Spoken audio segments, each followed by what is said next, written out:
Apresentamos o estudo de domingo, Lições Espíritas, com Guaraci Silveira.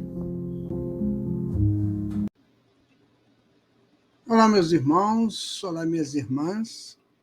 Estamos iniciando o nosso Lições Espíritas de hoje. Hoje vamos falar sobre os impedimentos, da mediunidade, que é um assunto muito importante, que está no capítulo 18 do Livro dos Médiuns. O senhor Allan Kardec trouxe informações preciosíssimas, como sempre, para o nosso entendimento. Então, Lições Espíritas de hoje vai estar muito ligado a essa prática da mediunidade em relação principalmente a crianças. Então é preciso a gente ficar atento, porque tudo que a gente vai fazer aqui no mundo, nós temos que ter uma noção exata daquilo que nós estamos fazendo. Tem pessoas que vivem o mundo de qualquer maneira, vivem a vida de qualquer maneira, não buscam uma informação, não buscam um entendimento superior. E acontece que esses entendimentos precisam ser pegos, buscados, analisados, pesquisados, para que a nossa vida seja realmente uma vida produtiva dentro daqueles parâmetros que o Senhor, nosso Pai, Deus, criou para a sua criação. Nós somos filhos dele e temos que viver de conformidade com as leis dele. Nós não somos capazes de criar leis melhores. O máximo que a gente faz aqui é criar lei social, que às vezes é muito confusa, que tem que estar sempre mudando. As leis de Deus não, elas são leis divinas, são leis que vêm da inteligência superior, da inteligência máxima, que vem daquilo que é o máximo de tudo. Então eu tenho que me adaptar a essas leis. Mediunidade faz parte da lei de Deus? Sim, faz parte.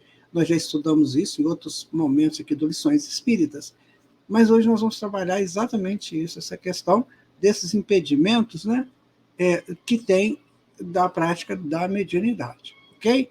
Então vamos ao nosso estudo de hoje, agradecendo a Deus por mais esse momento, por mais essa oportunidade de estarmos juntos. Que Ele nos abençoe e que Ele nos conduza em nossa tarefa de hoje. Então, sim, é preciso exercer com sabedoria a ferramenta da mediunidade. Todos nós a possuímos, mas nem todos sabem dela ou a praticam de forma correta. Saber ser médium é algo que nos incita ao bem maior por nos colocar em comunicações altamente poderosas.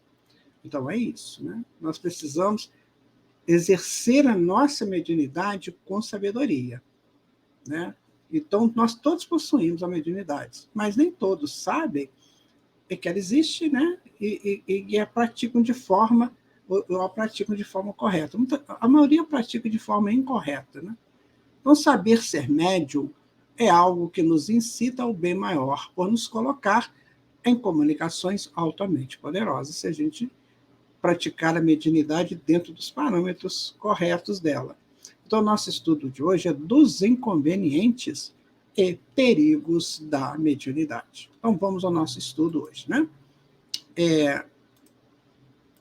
Então, médiuns, todos somos num grau qualquer, diz-nos Allan Kardec.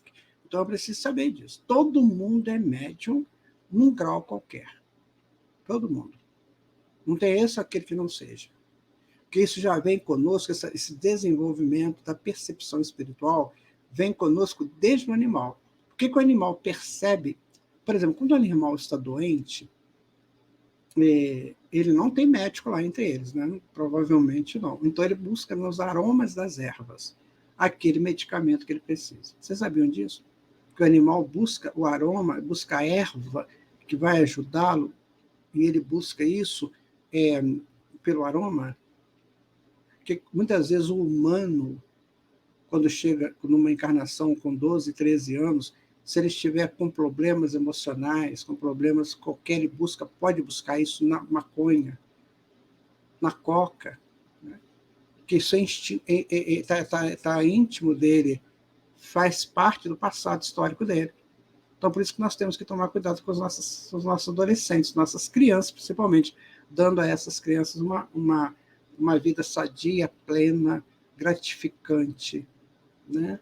Estruturada no Evangelho de Jesus, para que não busque esses processos lá na frente. Então, vejam vocês. Então, todos somos médiums. Médium é aquele que tem percepções espirituais. Então, a gente tem que saber disso. Bom, continuando, então, olha, no livro dos médiuns, no capítulo 18, nós vamos encontrar dos inconvenientes e perigos da mediunidade, que é o motivo do nosso estudo de hoje. Então, vamos aqui. Olha, no item 221, esse capítulo tem 2 itens, 221 e 222, é o que nós vamos estudar aqui hoje. Então, veja bem, será a faculdade mediúnica indício de um estado patológico qualquer ou de um estado simplesmente anômalo? Né?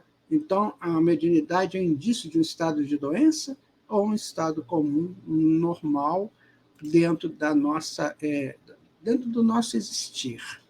Essa que é a grande pergunta. Né? Será ela esse processo? Então, anômalo às vezes, porém não patológico. Ou seja, de vez em quando, a gente vai ter esse processo, né, mediúnico mais avançado, de repente ele diminui um pouco, então ele é anômalo às vezes, porém não patológico. A média de saúde robusta, os doentes o são por outras causas. Então, mediunidade não leva ninguém a nenhum fator patológico ou psicopatológico. Isso aí é uma coisa que vinha desde um passado aí, que mediunidade fazia a pessoa ficar louca. Não, o que ficava louco era aquele que complicava, né, o seu status emocional do inconsciente com o consciente. Então, essa loucura não precisa ser vindo da mediunidade, ela pode acontecer de qualquer maneira, nós vamos estudar mais à frente. Então, mediunidade não faz ninguém ficar louco. É isso que Kardec está colocando. Ninguém fica louco pela mediunidade. Mediunidade é um processo, é uma potência do espírito. Como é que vai fazer a pessoa ficar louca? Agora, por exemplo, eu ouço, né, eu tenho o sentido da audição. Agora você imagina se eu começo a ouvir sons muito altos, alucinantes, batidões, eu posso ficar louco. Não foi pela mediunidade, foi pela minha escolha de ter ficado, né, de ter aceitado aquele processo alucinante de som. Então, a loucura não veio pela mediunidade, veio por uma coisa que eu provoquei. Então, vamos tirar essa coisa estranha de que mediunidade faz loucura. Isso não existe. Não existe. Tá? Mediunidade é um sentido. Sentido não põe ninguém louco, a não ser a prática abusiva e excessiva dele. Prática errada. Aí sim põe louco, como o caso da audição, pode ser do tato, né? Imagina, eu começo a pegar um monte de coisas estranhas que faz um ambiente do meu inconsciente, um ambiente estranho, e eu fico louco com aquilo. Tem pessoas que ficam loucas e começam a pegar barro, lama, achando que estão pegando ouro. Então, isso é loucura produzida por ele. Tá certo? Então, vamos aqui, continuando aqui o estudo de hoje. O exercício da faculdade mediúnica pode promover loucura? É que é a pergunta que foi feita, né? O exercício muito prolongado de qualquer faculdade acarreta fadiga. A mediunidade está no mesmo caso, principalmente que se aplica aos efeitos físicos. Ela necessariamente ocasiona um dispêndio de fluido, que traz a fadiga, mas que se repara pelo repouso. Desculpa, eu falei errado no início. Olha. O exercício da faculdade mediúnica pode causar fadiga? Não é loucura, é fadiga. A pessoa fica cansada? Fica. Claro, o exercício dela prolongado pode causar fadiga, sim. Tá? Mas tem que ter o repouso. O repouso recupera tudo isso. Tá? Então, eu estou fadigado porque eu sou um médium, dei não sei quantos passes e tudo. Aí, tudo bem, você deu esses passes todos, ótimo, parabéns para você. Você trabalhou, você realizou um processo bem interessante aí de ajuda ao semelhante. Mas se você se sentir um pouco fadigado, descansa, repousa, que volta tudo. o seu normal volta, porque a energia volta a circular com naturalidade. Agora, se a pessoa é um destrambelhado, uma destrambelhada, que gasta energia desnecessariamente, aí sim, ele vai ficar fadigado. Não só a mediunidade, mas também a ação comum dele. Não é? Você acha, por exemplo, a pessoa tem essa mania de correr, vai correr, correr, correr, às vezes corre acima do possível, da resistência física dele. Ele vai ficar fadigado. Pessoa que trabalha muito, sabe, aquela loucura com o trabalho, que não é uma coisa saudável, uma coisa de loucura dele, né? Ele vai ficar fatigado também. Então, não é a mediunidade que faz a fadiga, é o exercício da vida, em todos os setores que eu estiver colocado nele. Tá? Bom, agora vem uma pergunta aqui bem interessante. Olha, o exercício da mediunidade tem de si mesmo inconveniente do ponto de vista higiênico a abstração feita do abuso?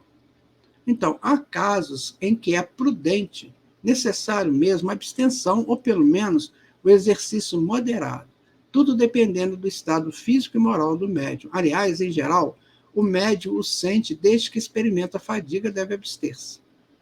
Então, por exemplo, tudo, higiene que a gente fala aqui não é só higiene corporal, é higiene mental também. Né? Então, eu sou um espírito que não ligo para a minha higiene mental. Eu sou um médium que vou lá no centro espírita, dou passes ou participo da reunião mediúnica, mas eu não estou nem um pouquinho preocupado com o meu pensamento, com aquilo que eu admito, onde eu vou, né? Qual o ambiente que eu frequento. Então, faço uma sujeira mental muito grande.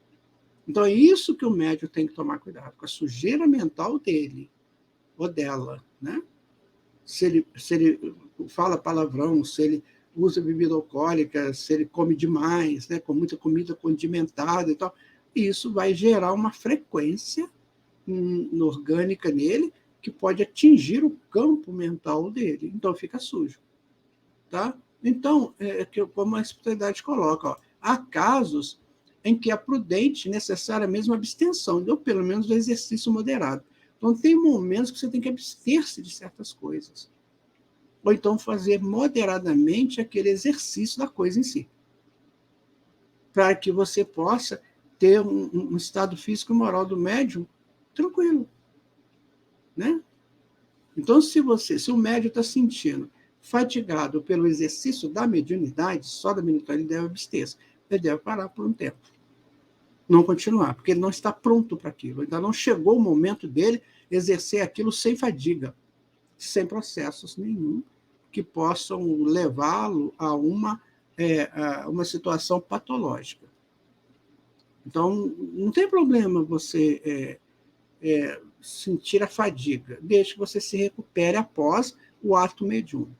Você se sentiu cansado? Não, descansa. Ficou tranquilo? Tudo bem. E à medida que a gente vai exercendo, à medida que a gente vai exercendo a mediunidade, a gente vai ficando cada vez mais apto a exercê-la com mais intensidade.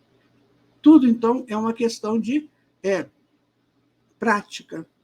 Então, se a pessoa começa, aí já sente um probleminha e para, então ela vai perder a chance dela. Então, não é a mediunidade que traz a fadiga, vamos deixar isso bem claro, como Kardec está colocando aqui, a espiritualidade. O que deixa claro é o excesso, ou descumprimento das regras normais. Então, o médium, uma vez no trabalho da espiritualidade, ele tem que abster-se de muitas coisas. Ele tem que ter uma vida um pouco mais regrada, que só vai fazer bem para ele. Então, se eu tenho uma vida regrada de bebida, de palavrão, de xingamento, de reclamação, de mágoa, de ressentimento, se eu me regro disso, o bem é meu. Então, a mediunidade vai nos educando moralmente.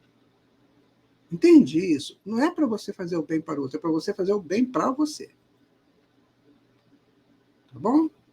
Então, vamos continuando aqui, olha.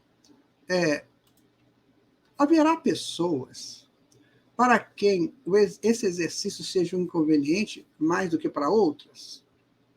Né? Então, um grupo de pessoas aí, cada um tem os seus inconvenientes ou não. Já eu disse que isso depende do estado físico e moral do médium. há pessoas relativamente às quais se deve evitar todas as causas de sobreexcitação. O exercício da mediunidade é um deles. Então, minha gente, todo mundo tem a sua necessidade de ter, né, o repouso, de ver se isso é bom. Por exemplo, vou dar um exemplo para você. Na minha idade, eu jamais poderia trabalhar numa construção civil. Concordam comigo? Eu não tenho forças para isso. Não posso ficar carregando carrinhos de massa, fazendo massa. Eu não tenho, praticamente eu não tenho essa condição, mas eu tenho outra condição, então eu vou fazer aquilo que eu posso fazer. Então tem pessoas que desde jovem têm que saber qual é o momento dele, o lugar que ele fica com mais conforto. Não é só na mediunidade, é em todos os setores da vida dele, na mediunidade principalmente. Então, se ele não se sente confortável numa comunicação, numa reunião mediúnica, então que ele possa abster-se dela por hora, até se sentir confortável. É isso que a espiritualidade está nos deixando bem claro aqui. Então, nós temos agora, é preciso saber o seguinte, até que ponto isso é um desconforto ou isso é uma preguiça, é uma acomodação. Aí eu tenho que saber. Então, o médium ele tem que entender que a mediunidade é dele, não é de ninguém. E ele precisa de desenvolver essa mediunidade para a vida futura dele. Mediunidade vai nos ensinar como nós vamos comunicar por pensamentos. No futuro não teremos mais falas, serão só por pensamentos. Então, a mediunidade está nos capacitando a isso. Percebe como nós temos que ter total conhecimento da coisa mediúnica para a gente não ficar emitindo informações erradas? Então, ninguém fica louco pela mediunidade, ninguém fica doente pela mediunidade, ninguém fica cansado pela mediunidade. Tudo depende do excesso e da colocação certa do tempo certo na tarefa certa. Okay? Então, qualquer tarefa me fadigará se eu não estiver apto para ela. Como eu falei, dei o exemplo da construção civil. Por exemplo, eu posso dirigir um ônibus urbano? Não posso. Não tenho essa capacidade mais. As minhas energias, meu campo ambiental, mental, não me permite mais isso. Então eu tenho que entender que eu não posso fazer isso, eu vou fazer uma outra coisa, mas nem por isso eu vou deixar de fazer coisas. Eu vou encontrar aquela que eu possa realizar. Então você vê pessoas aí de 80 anos completamente lúcida e atuando e trabalhando dentro daquilo que possa ser trabalhado por eles. Então não adianta o jovem rir do idoso, porque o idoso não pode fazer o que ele faz. Não, mas em compensação o jovem muitas vezes não tem a capacidade perceptiva do idoso. Isso está na glândula pineal. Quanto mais idoso, mais apatitas estão funcionando dentro de nós para as percepções espirituais. Então, meus amigos, minhas amigas, temos que estudar doutrina espírita para evitar conversas que não são assim, necessárias ao nosso relacionamento aqui no mundo. Né? Agora, poderia a mediunidade produzir a loucura? De novo esse tema, né? Kardec vai sempre nesses temas para tentar explicar. Não mais do que qualquer outra coisa, desde que não haja predisposição para isso, em virtude da fraqueza cerebral. Tem pessoas que têm um processo patológico, né, já de nascença, que qualquer coisa ele pode perder um pouco o sentido das coisas. Isso é patológico, ou então ele cria isso por bebidas, por drogas. Drogas dá muito isso. A pessoa começa a usar cocaína, vai destruindo o neurônio. Você vê que a pessoa que viveu uma adolescência, uma juventude, né, usando droga, ele pode até parar de usar droga, mas ele vai ter sequelas. Porque ele produziu esse estado no cérebro dele. Então, a mediunidade não produzirá loucura. Quando essa já não exista, em germe, né? Porém, existindo esta, o homem, o bom senso, está a dizer que se deve usar de cautelas sob todos os pontos de vista, porquanto qualquer abalo pode ser prejudicial. Então, se você percebe que tem um probleminha quando você vai numa reunião mediúnica, você fica um pouco fora do eixo, assim, então você vê, não é o seu momento de estar ali. Então, vamos fazer um outro tratamento. Primeiro, vamos fazer um tratamento espiritual, Vamos nos aprimorar para o exercício da mediunidade, sem nenhum problema. Mediunidade não vai atrapalhar nada. Ela só vai. A prática mediúnica só será meio complicada se eu já trouxer isso em germe em mim. Percebem isso? Só se eu trouxer em germe. Então, se eu estou num centro espírita, por exemplo, eu não posso na reunião mediúnica, que eu não me sinto bem, então eu vou fazer uma outra coisa. Tem tanta coisa no serviço social, nos grupos de estudos, né? Então, eu posso fazer um outro trabalho lá, de higienização do centro, mas eu não vou deixar de ir lá, porque eu não posso na reunião mediúnica. Tá certo? Então, a mediunidade, ela pede, né? Esse processo em todos os setores. Não quer dizer que por eu não estar numa reunião mediúnica, que eu não sou médium. Sou médium em todo lugar. Quantas pessoas eu vi ao longo da minha vida de espírita fazendo trabalhos sensacionais no centro espírita que não eram da reunião mediúnica. Então, nós somos todos médiuns. Então, a gente tem que saber onde eu posso aplicar a minha mediunidade naquele exato momento. Percebem isso? Eu tenho que saber em que lugar eu tenho que estar aplicando a minha mediunidade. Em que lugar? E de que maneira? Ok? Vamos continuando aqui, olha. Vamos voltar. Haverá inconveniente em desenvolver essa mediunidade nas crianças? Esse é um assunto que nós vamos tratar agora e nós vamos tentar mostrar isso de uma maneira bem clara para que fique bem assim, esclarecido para todo mundo. Certamente, e sustento mesmo, que é muito perigoso, pois que esses organismos débeis e delicados sofreriam, por essa forma, grandes abalos e as respectivas imaginações excessivas sobre excitação. Assim, os pais prudentes devem afastá-los dessas ideias, ou, quando nada, não lhes falar do assunto, senão do ponto de vista das consequências morais. Veja vocês uma coisa muito séria, muito importante. Olha só. Nós temos, no nosso renascimento no mundo físico, nós temos períodos. Período da infância, período da adolescência, período da juventude, da maturidade, período da estrutura que vai levar à velhice. Né? Então, são ciclos. Cada ciclo desse me potencializa para uma coisa. Por exemplo, na criança, qual é o potencial da criança? O crescimento. Os órgãos estão em atividade extrema para fazer com que aquele corpo adquira a forma que ele necessitará quando adulto, porque aquilo já vem marcado no DNA dele. Então, na criança, a mediunidade não faz parte deste processo. Entende? A criança tem imaginações, ela pode dizer que está conversando com um amigo invisível, pode ser sim um espírito, por que não? A evidência é para todos, né?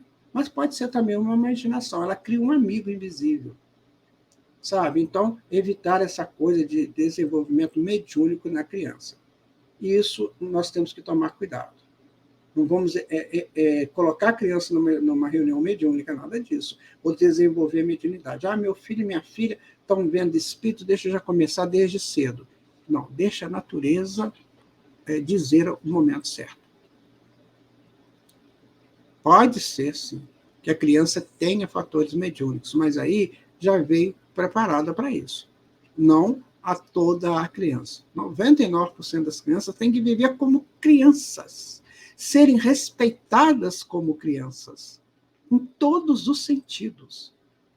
Na mediunidade, no crescimento, na educação formal, lá no colégio, na sexualidade, a criança não tem sexualidade expandida. Isso é só se for um transtorno, né? Naturalmente, a glândula pineal controla a sexualidade da criança. Nada de incitar a criança à sexualidade, nada disso. A criança nem sabe o que é isso. Ela foi resguardada desse projeto para o futuro. Isso tudo a gente tem que analisar e ser muito sincero e coerente, tá?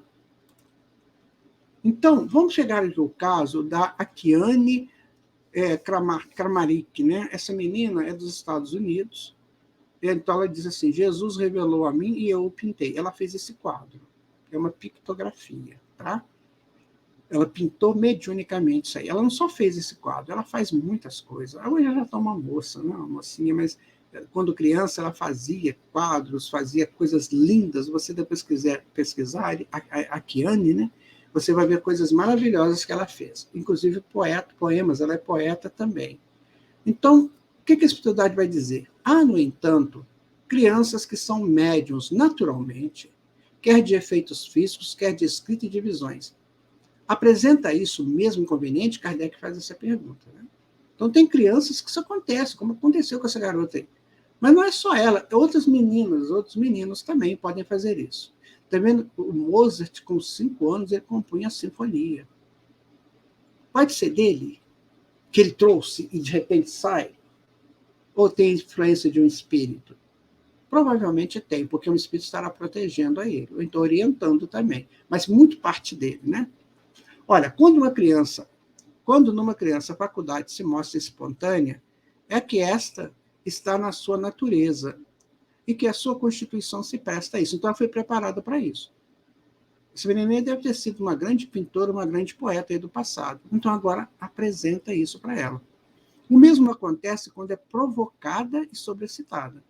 Nota que a criança que tem visões geralmente não se impressiona com estas, que lhe parecem coisa naturalíssima, a que dá muito pouca atenção e quase sempre esquece. Mais tarde, o fato lhe volta à memória e ela o explica facilmente se conhece o espiritismo. Olha que informação extraordinária. Então, se a criança já nasce com essa tendência de ver espíritos, de ver, fazer alguma coisa mediúnica, isso é natural nela. Ela não vai ter isso como uma coisa sobrenatural. Ela vai explicar isso com naturalidade. Eu conversei com fulano ali agora e tal, mas com naturalidade, porque isso já vem intrínseco nela. Ela já tem maturidade espiritual para isso.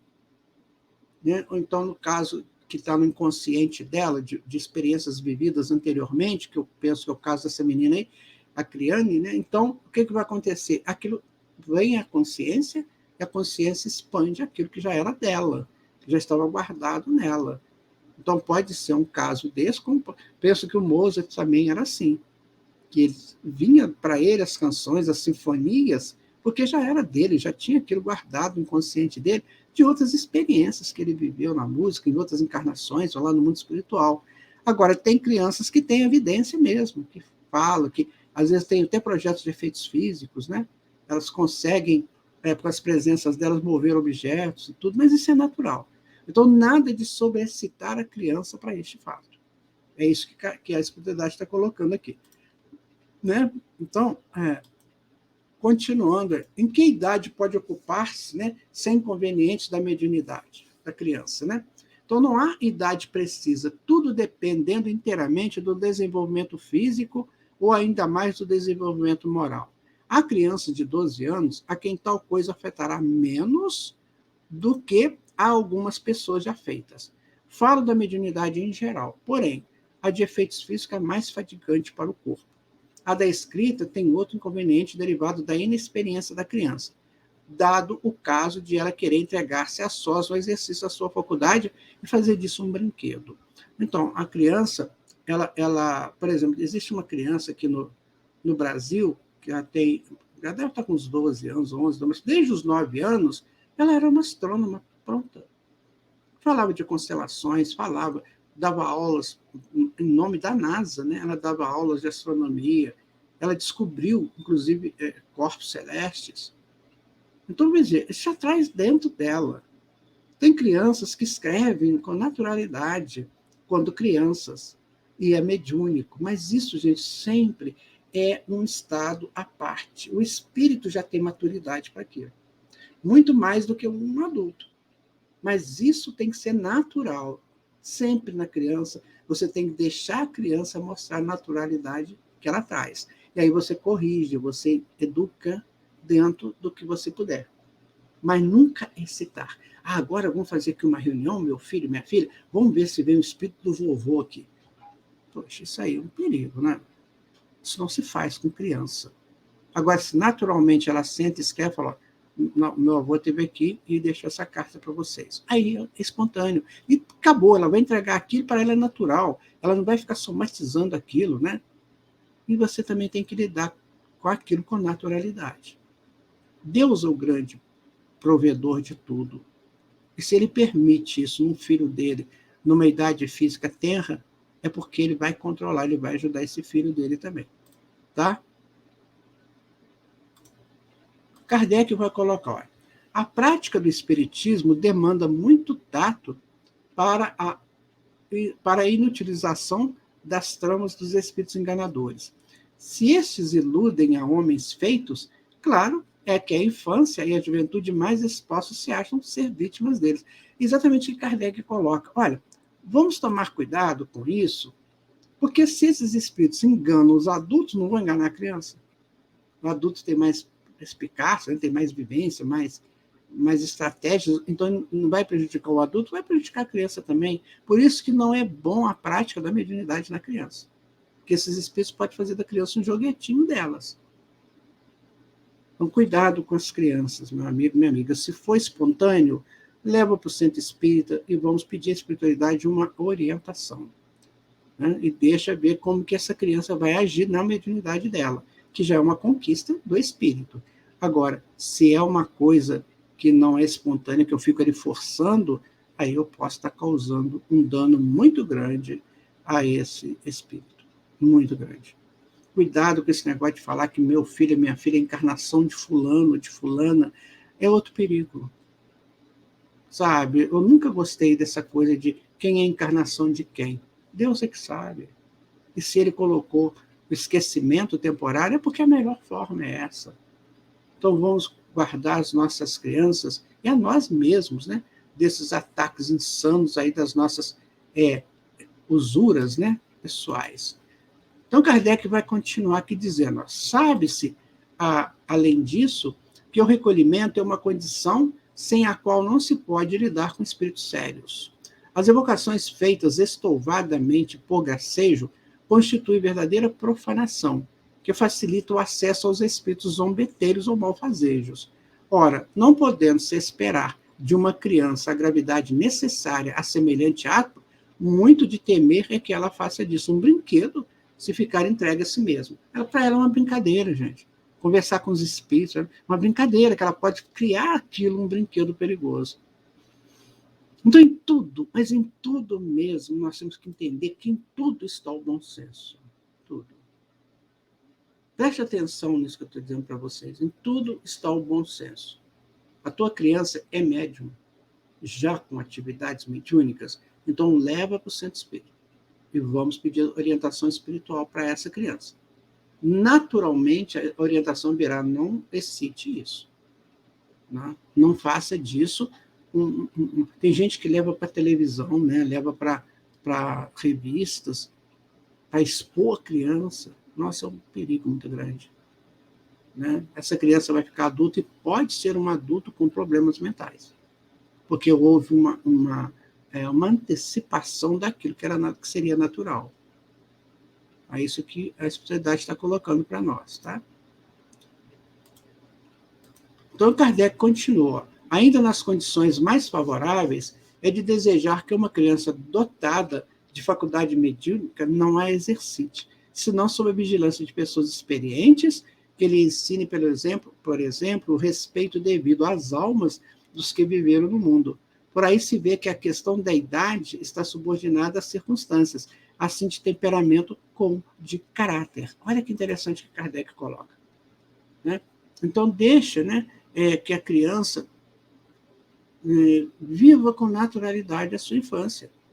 Né? Não excite, não, senão pela vigilância de pessoas experientes. Que aí só mesmo no centro espírita que a gente vai ter isso. Por quê? A mediunidade é só espírita, do centro espírita? Não, ela é de todos, mas o espiritismo é que estuda. É que dá condições da pessoa entender essa coisa chamada mediunidade. Entende como é? Que a gente tem que ter muitos e muitos cuidados a respeito, né? E não ter esses preconceitos. Então, ele vai dizer ainda, todavia, o que ressalta com clareza das respostas acima é que não se deve forçar o desenvolvimento dessas faculdades nas crianças, quando não é espontânea, e que, em todos os casos, se deve proceder com grande circunspecção, não convidando nem excitá-las, nem animá-las nas pessoas débeis. Então é o seguinte, questão, é espontânea a mediunidade? Então leva para alguém experiente conduzir essa mediunidade. Nem sempre os pais são essas pessoas. Nem sempre os familiares são. Muitas vezes você tem que buscar isso fora, lá no centro espírita, nem o psicólogo, nem o psiquiatra, tá, gente? Porque eles não entendem de mediunidade, eles não querem entender. Seria ótimo se eles entendessem, mas eles não querem. Eles entram lá numa linha de estudos, numa linha de pesquisas que não entra a mediunidade. Então, fazer o quê, né? O centro espírita que é o capacitado para isso.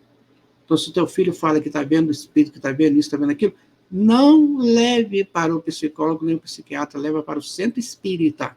É o que eu digo para você com toda convicção, porque eu era um menino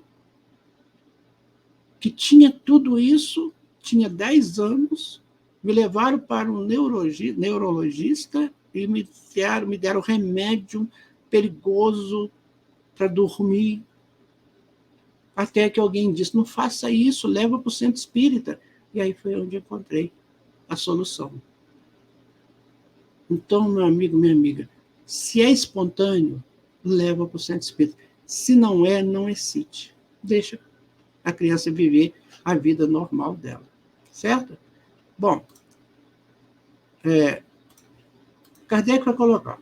Do seu exercício, cumpre afastar por todos os meios possíveis as que apresentem sintomas, ainda que mínimos, de excentricidade nas ideias, ou de enfraquecimento das faculdades mentais. Porquanto, nessas pessoas, há predisposição evidente para a loucura, que se pode manifestar por efeito de qualquer sobreexcitação. Kardec é muito claro, sabe? Ele é muito cauteloso com essa questão da loucura. Muito cauteloso. Por quê? Porque se dizia que o espiritismo faz a pessoa ficar louca. Não, ele está mostrando o tempo todo. Não é o espiritismo que faz ninguém louco. São as predisposições dos indivíduos. Então eu tenho que saber quem eu sou nesse processo. Para eu saber até onde eu posso ir, a que avanço eu posso exercer. Percebe? O cuidado que Kardec põe em todas as situações. Sabe? Então, a criança pode sim nascer com um potencial mediúnico e demonstrar isso já na tenridade, mas é preciso saber conduzir bem. Nada de remédio controlado, Ritalina, nada dessas coisas que, sabe, que podem levar a criança a estados ainda piores, né? Leva para o centro espírita, vai tomar passe, vai ser orientado, e aí, sob essa orientação, né, aí sim, vamos ver se essa criança continuará com mediunidade espontânea ou foi só um lapso de algum tempo, um período da infância dela. Tem crianças que num período fazem, sabem tanta coisa, depois ela esquece tudo aquilo e vai viver uma vida normal. Quantas vezes a gente vê isso, né, em crianças que se tornam adultos, nem lembram mais daquilo que falavam quando crianças. Então é preciso tomar cuidado, né, gente? Não criar expectativas onde não devem. As ideias espíritas não têm a esse respeito maior influência do que outras, mas vindo a loucura declarar-se, tomará o caráter de preocupação dominante, como tomaria o caráter religioso se a pessoa se entregasse em excesso às práticas de devoção e a responsabilidade seria lançada ao espiritismo. O que de melhor se tem a fazer com todo indivíduo que mostre tendência à ideia fixa é dar outra diretriz às suas preocupações, a fim de lhe proporcionar repouso aos órgãos enfraquecidos. Aí está mais um conselho de Allan Kardec. Não. Então, não é o problema de ser espírito, não é o problema de exercer mediunidade. É como eu vou exercer isso. É como eu estou diante de tudo isso. A mediunidade será generalizada um dia no mundo. Todo mundo será médium consciente. Por ora, nós estamos nesse processo de querer entender e não saber direito, e não saber procurar direito, não saber onde procurar. Então, o centro espírita ele está condicionado a ajudar todos nós. Existem ali tratamentos espirituais conduzidos pela espiritualidade para ajudar quem precisar, que estiver passando por essas questões. Então, muitas vezes aquelas loucuras, quando tinha aqueles hospitais, né, psiquiátricos, aquelas loucuras que se viram, muitas vezes era médium, que não teve orientação, não pôde ter orientação. Então, acabou caindo ali na base das drogas, dos remédios controlados, enfim, e a pessoa ia se definhando, porque o organismo ressente desses remédios perigosos, de tarja preta, né? Então, o organismo vai ressentindo, quando, na verdade, um tratamento com passes, água fluidificada, com informações, com esclarecimentos, resolveria o problema. Se você tem alguma pessoa dessa na sua casa, seja criança ou adulto ou jovem, está na hora de ver isso com mais propriedade, né? Chamamos a atenção para o parágrafo 12, né, da introdução do estudo ao Livro dos Espíritos. Então, Allan Kardec agora ele vai dizer o seguinte, vai lá no Livro dos Espíritos, que eu escrevi a introdução ao estudo do Livro dos Espíritos. E no item 12, né, está uma coisa muito importante. Então, o que nós fizemos? O estudo do capítulo 18 do Livro dos Médiuns vai terminar aqui.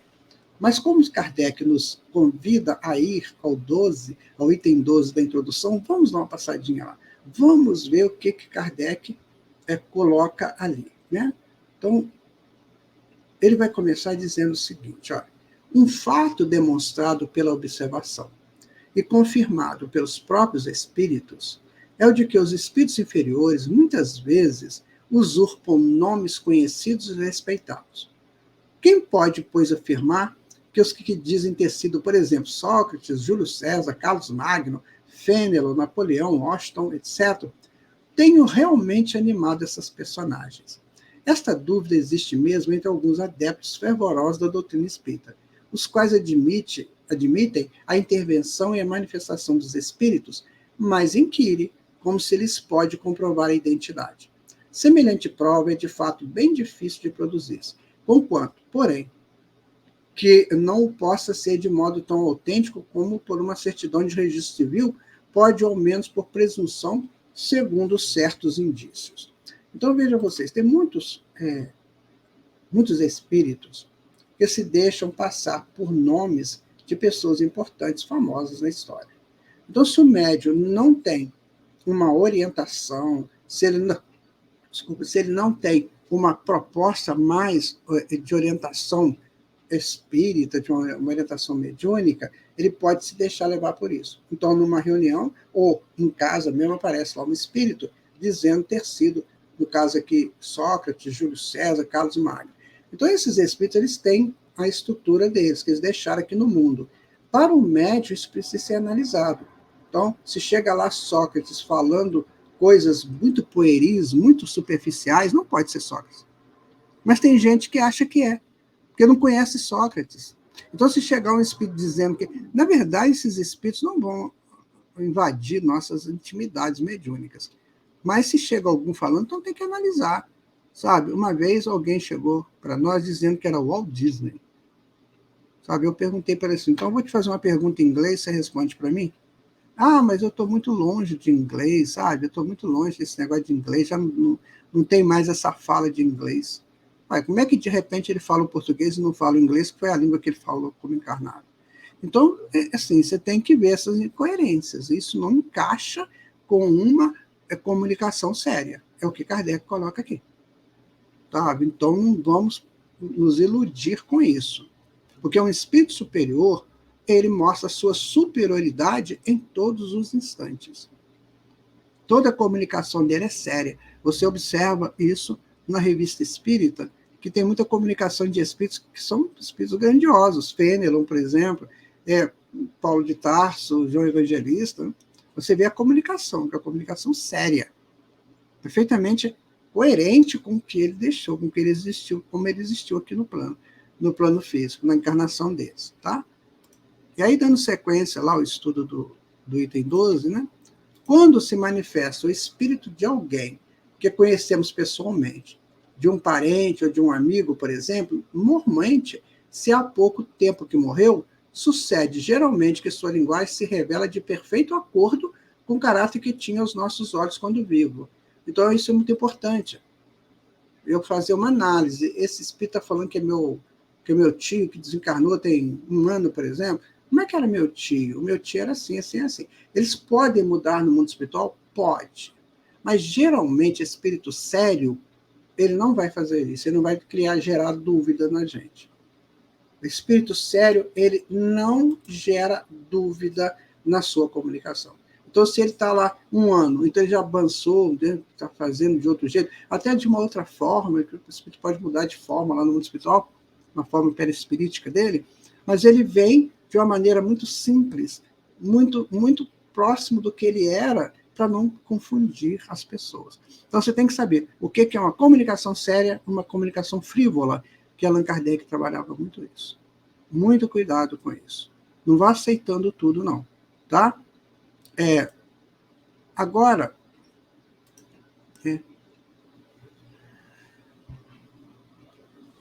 tem espíritos, né, que não se lembram, né, exatamente do que foi do passado dele.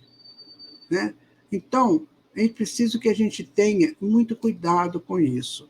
Então, se um espírito chega aqui dizendo uma coisa que não está coerente com a natureza própria dele, então a gente deve orar, pedir a Deus que nos proteja, que nos produza entendimentos para aquilo que ele está dizendo. Tá? Muito cuidado com isso. Por isso que Kardec foi bem claro, né? Nem todas as comunicações são sérias. Uma outra circunstância que Kardec coloca lá na introdução ao Livro dos Espíritos é a questão da caligrafia. Outra circunstância muito característica acode em apoio da identidade. Dissemos que a caligrafia do médium muda, em geral, quando o outro passa a ser o espírito evocado, e que a caligrafia é sempre a mesma quando o mesmo espírito se apresenta.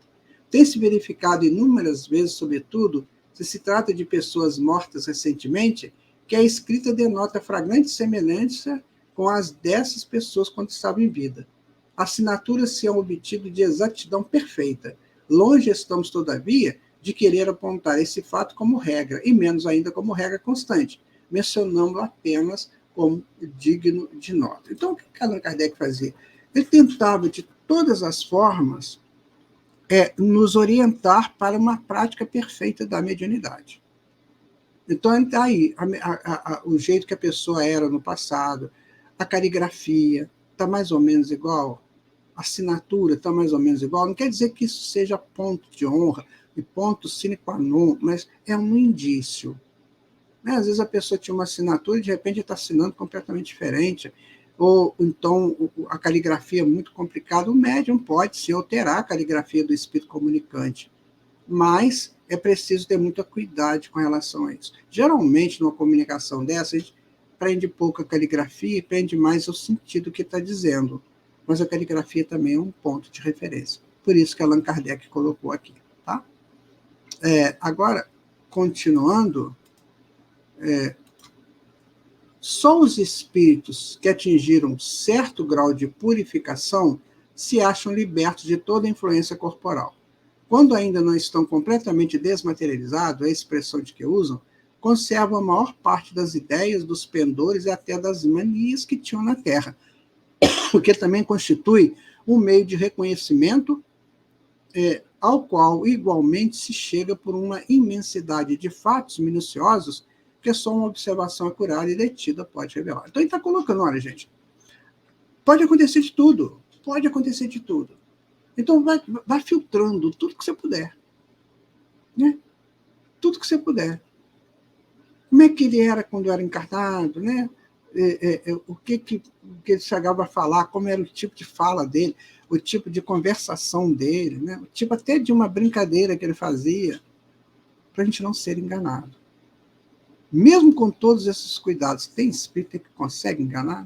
Imagina se não tivermos os cuidados. Então, mediunidade, meu amigo, minha amiga, para que você que não conhece, nunca viu falar nisso, é uma coisa muito séria, mas agora tem que ser tratada com seriedade. Não é de qualquer jeito. Não é com brincadeira, com ironia, que nós vamos entender esse processo, não. Tem que ser com muito estudo, com muita cuidado. Allan Kardec foi esse espírito que mostrou isso para nós. Vamos com calma. Não é tudo que reluz é o olho, não, tá? Agora, ele vai dizer o seguinte, vê-se escritores a discutir suas próprias obras ou doutrinas, a aprovar e condenar certas partes delas, outros a lembrar circunstâncias ignoradas ou quase desconhecidas de suas vidas ou de suas mortes. Toda sorte de particularidades, enfim, que são, quando nada, provas morais de identidade únicas e invocáveis, tratando-se de coisas abstratas. Então, olha, que ele vai lá direitinho, vai analisando, vai vendo se esse espírito realmente tem essa característica. Eu quero colocar uma coisa para você que tinha na época de Kardec e que hoje a gente não faz isso no centro espírita, é muito difícil. Na época de Kardec, tinha as famosas evocações de espíritos.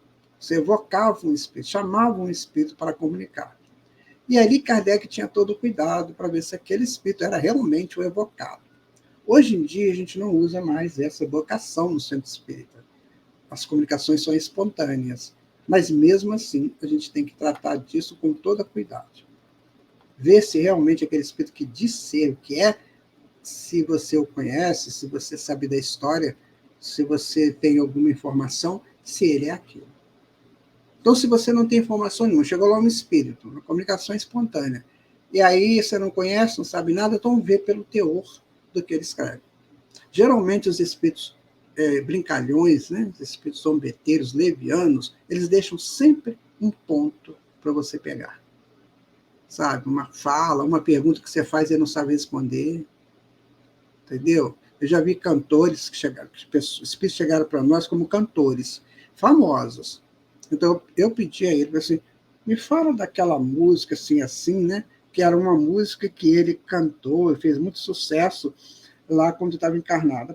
Então, o espírito falou assim, mas eu não me lembro dela. Isso não existe, né, gente? Isso não existe. Então, logo a gente viu que era uma brincadeira do espírito, não era o espírito. Tá? Então, continuando o nosso estudo aqui, olha. Ora, se a identidade de um espírito evocado pode até certo ponto ser estabelecida em alguns casos, razão não há para que não seja em outros. E se com relação a pessoas cuja morte data de muito tempo, não se tem os mesmos meios de verificação, resta sempre o da linguagem do caráter. Estava falando isso para vocês. Lembra que eu falei isso? Você não conhece o espírito, você não sabe quem é esse espírito. Ele se diz fulano, né? Então, observa no que ele escreve, naquilo que ele fala, que você vai ver o caráter dele. Porquanto, inquestionavelmente, o espírito de um homem de bem não falará como de um perverso ou de um devasso. Quanto aos espíritos que se apropriam de nomes respeitáveis, esses se traem logo pela linguagem que empregam e pelas máximas que formulam. Tá vendo? Então tem que ter muita cuidado. Processo mediúnico, acuidade, respeito, seriedade. Essas são as palavras que nós podemos dizer com relação aí aos processos mediúnicos. Tá? Olha que interessante. O que se diz que é Fenelon, que é essa figura aí do lado, né? Por exemplo, e que ainda quando apenas acidentalmente ofendesse o bom senso e a moral, mostraria por esse simples fato o embuste. Fenelon foi uma pessoa extraordinária, né? Um trabalhador muito grande, um clérigo, né? Com muita potencialidade.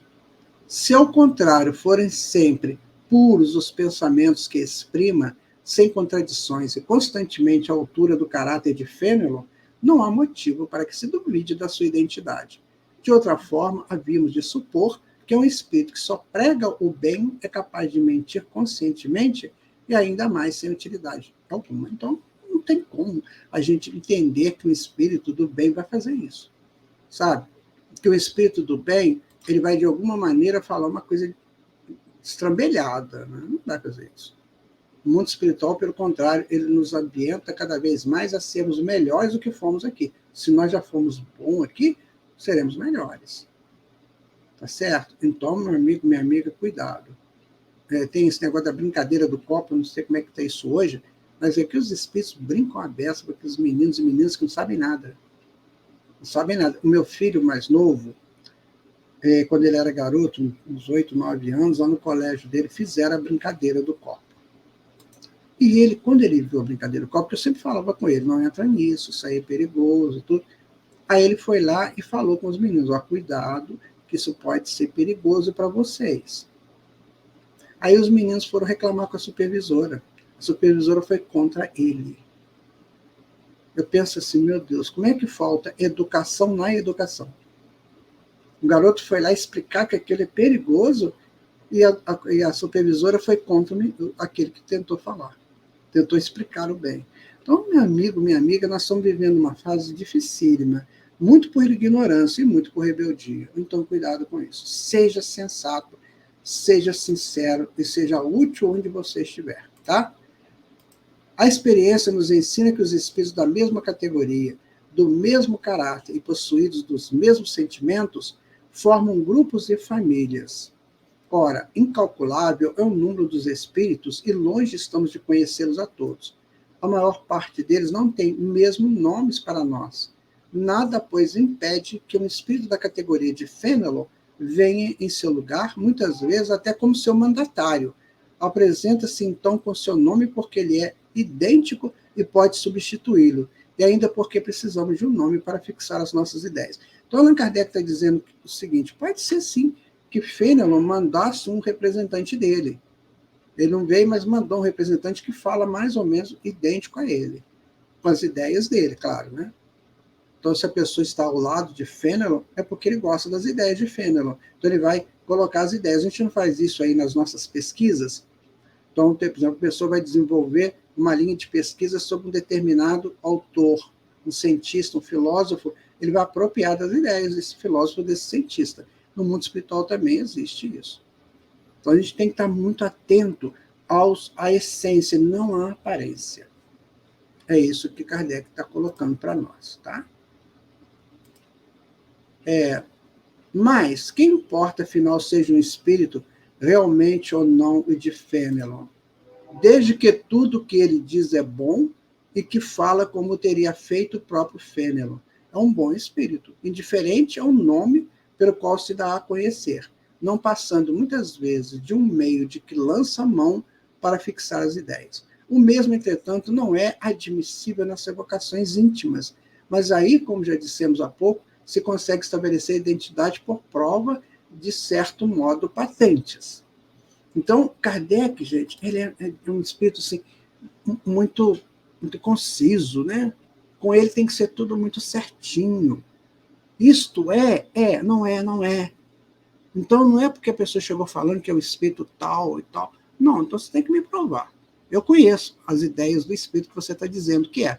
Então, deixa eu ver se as suas ideias que você está falando estão coerentes. Porque a pessoa pode ter decorado um texto, né, do Fênelon, e ter falado o texto do Fênelon. Você faz uma pergunta para ele, né, faz o que Kardec fez, vai lá. Não, quando o Fênelon disse isso aqui, o que ele quis dizer? Aí o espírito não vai saber explicar. Então você vê aí o embuste. Né? Então eu preciso tomar cuidado com essa relação nossa com o mundo espiritual. É uma relação que precisa de ser amadurecida para ser exercida. Eu não posso, de qualquer maneira, achar que eu já estou pronto para isso e vou fazer acontecer. Não.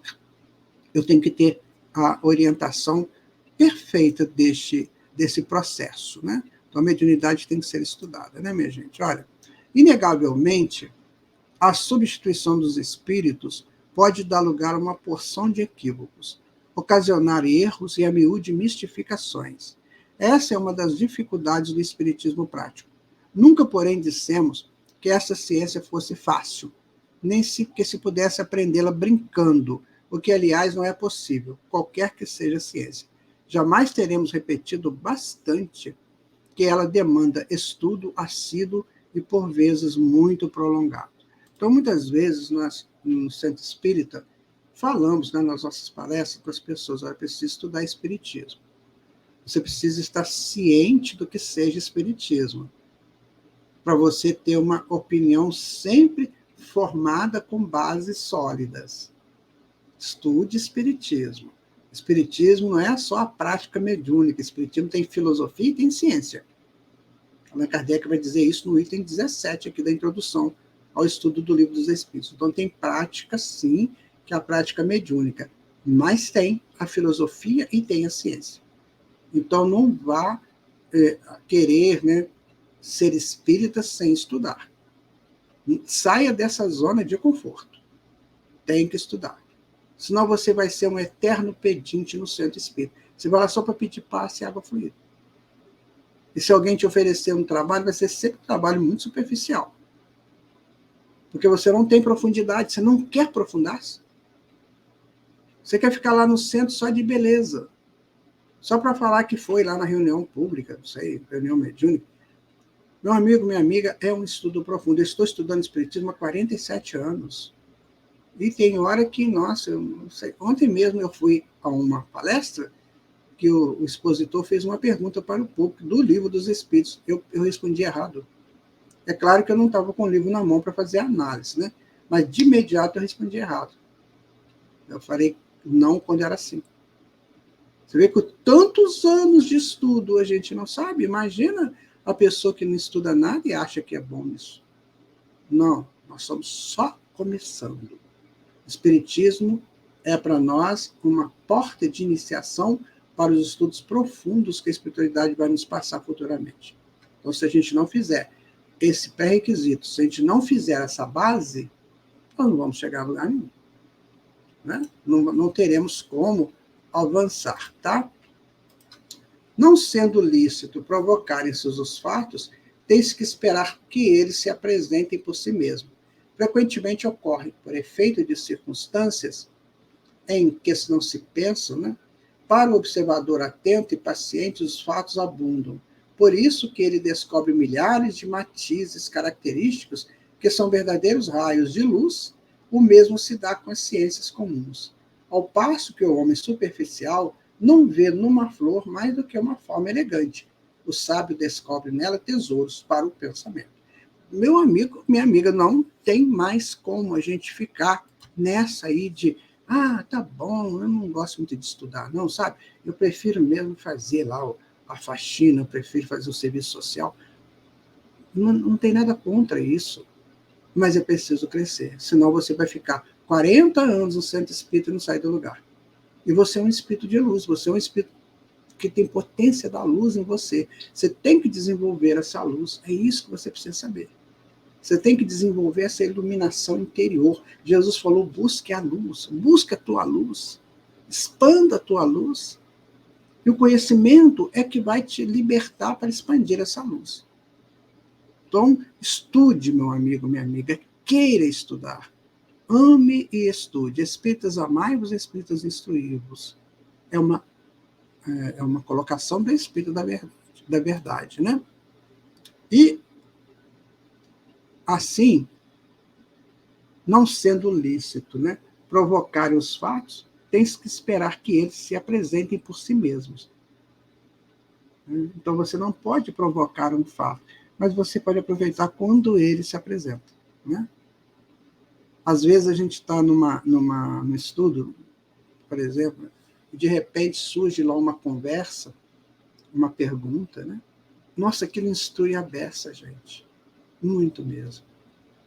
Então, é isso que nós estamos querendo mostrar para vocês. Existem perigos, existem coisas que não devem se acontecer na vida de um médium. Claro que existem.